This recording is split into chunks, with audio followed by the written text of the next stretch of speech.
Hello everyone, welcome back to another episode of Web Tech Tutorial. In today's video, I'm going to guide you through the process when your Facebook login code text is not received. You'll have to enter the Facebook login code if you've enabled the two-factor authentication on your Facebook.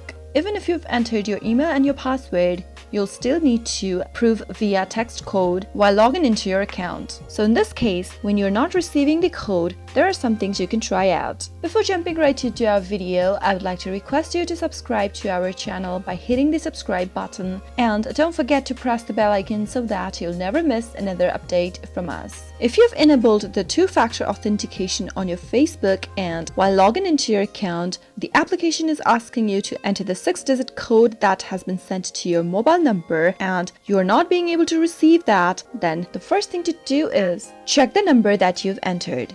If you've entered the wrong number, then you won't be able to receive the verification code on your mobile number. Another thing you can try out is to tap on Resend Code so that you'll receive a new set of code while logging into your account. If you've entered the correct phone number and you're still not able to receive the code, then what you can do next is go to your settings on your phone, scroll all the way down and tap on Apps. From the list of the apps that are installed on your device, search for Facebook.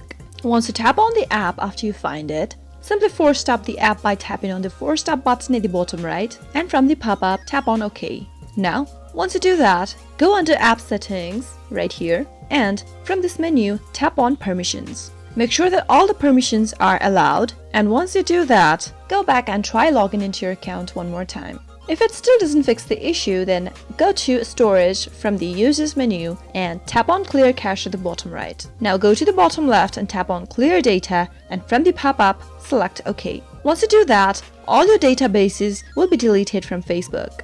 Now go back to Facebook application and log into your account one more time, and you'll be able to receive the login code for your Facebook account. Remember that you'll only receive the login code in the phone number that you have set during enabling the two-factor authentication process. Once you do that, you'll be able to log into your account easily. Those were some of the fixes that you can try out whenever you are in a situation where you are not being able to receive your Facebook login code. I hope the tutorial was helpful to you. If it was, go ahead and give it a thumbs up. Feel free to comment down in the comment box if you have a question or a feedback for us. I'll soon be back with more tutorial episodes. Goodbye till then.